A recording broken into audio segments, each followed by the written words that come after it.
12 ವರ್ಷಗಳ ಹಿಂದೆ ಮೀನಕಳಿಯ ನಿವಾಸಿ ಗಂಗಾಧರ ಪಂಕಾಳ ಎಂಬವರನ್ನು ಪೂರ್ವ ದ್ವೇಷದಿಂದ ಕೊಲೆಗೈದ 3 ಸೋದರರಿಗೆ ನ್ಯಾಯಾಲಯ ಜೀವಾವಧಿ ಶಿಕ್ಷೆ ವಿಧಿಸಿದೆ. ಆರೋಪಿಗಳಾದ ಸತೀಶ್ ಬೈಕಂಪಾಡಿ, ಪುಷ್ಪರಾಜ್, ಹರೀಶ್ ಬೈಕಂಪಾಡಿ, ಭಾಸ್ಕರ್ ಬೈಕಂಪಾಡಿ ಎಂಬವರು ಜೀವಾವಧಿ ಶಿಕ್ಷೆಗೆ ಗುರಿಯಾದವರಾಗಿದ್ದಾರೆ. ಇವರು ಹಳೆ ದ್ವೇಷದಿಂದ ಒಳಸಂಚು ನಡೆಸಿ ಗಂಗಾಧರ ಪಂಕಾಳ ಎಂಬವರನ್ನು ಕೊಲೆ ಮಾಡಿರುತ್ತಾರೆ. ರಸ್ತೆ ಅಪಘಾತದಿಂದ ಮೃತಪಟ್ಟಿರುವುದಾಗಿ ಬಿಂಬಿಸಿ ಅಪಘಾತ ಪ್ರಕರಣ ದಾಖಲಾಗಿತ್ತು. ನಂತರ ಪ್ರಾಥಮಿಕ ತನಿಖೆಯಲ್ಲಿ ಕೊಲೆ ಎಂಬುದು ಕಂಡುಬಂದಿದ್ದರಿಂದ ಈ ಬಗ್ಗೆ ಪಣಂಬೂರು ಠಾಣೆಯಲ್ಲಿ ಪ್ರಕರಣ ದಾಖಲಾಗಿತ್ತು.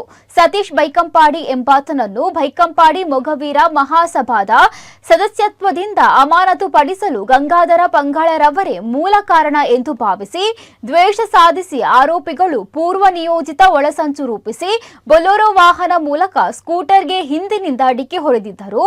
ಗಂಗಾಧರ ಪಂಗಾಳರವರು ಕೆಳಗೆ ಬಿದ್ದು ತಲೆ, ಮೈ, ಕೈಗೆ ಪೆಟ್ಟಾಗಿ ಮೃತಪಟ್ಟ ಬಗ್ಗೆ ದೃಢಪಡಿಸಿಕೊಂಡ ನಂತರ ಆರೋಪಿತರುಗಳು ತಾವು ಬಂದ ವಾಹನದ ಸಮೇತ ಸ್ಥಳದಿಂದ ಪರಾರಿಯಾಗಿದ್ದರು. ಈ ಬಗ್ಗೆ ತನಿಖೆ ಕೈಗೊಂಡು ಮಂಗಳೂರಿನ 2ನೇ ಹೆಚ್ಚುವರಿ ಜಿಲ್ಲಾ ಮತ್ತು ಸತ್ರ ನ್ಯಾಯಾಲಯಕ್ಕೆ ದೋಷಾರೋಪ ಸಲ್ಲಿಸಲಾಗಿತ್ತು. ನ್ಯಾಯಾಲಯದಲ್ಲಿ ವಿಚಾರಣೆ ನಡೆದು ಜುಲೈ 27ರಂದು 1 ರಿಂದ 4ನೇ ಆರೋಪಿತರ ವಿರುದ್ಧ ಆರೋಪ ಸಾಬೀತಾದ ಕಾರಣ ಶಿಕ್ಷೆ ವಿಧಿಸಿ ತೀರ್ಪು ಪ್ರಕಟಿಸಲಾಗಿದೆ. ಸತೀಶ್ ಬೈಕಂಪಾಡಿ, ಹರೀಶ್ ಬೈಕಂಪಾಡಿ, ಭಾಸ್ಕರ್ ಬೈಕಂಪಾಡಿ ಸಹೋದರರಾಗಿದ್ದಾರೆ. ಇವರು ಪಣಂಬೂರು ಠಾಣಾ ವ್ಯಾಪ್ತಿಯ ಮೀನಕಳಿಯ ನಿವಾಸಿಗಳಾಗಿದ್ದು, ಮತ್ತೊಬ್ಬ ಆರೋಪಿ ಪುಷ್ಪರಾಜ್ ಉಡುಪಿ ಜಿಲ್ಲೆಯ ಶಿವಳ್ಳಿ ಗ್ರಾಮದ ನಿವಾಸಿ. ಎಲ್ಲ 4 ಜನ ಆರೋಪಿಗಳಿಗೆ ನ್ಯಾಯಾಧೀಶ ಜಗದೀಶ್ ವಿಎನ್ ಅವರು ಶಿಕ್ಷೆ ಪ್ರಕಟಿಸಿ ಆದೇಶಿಸಿರುತ್ತಾರೆ.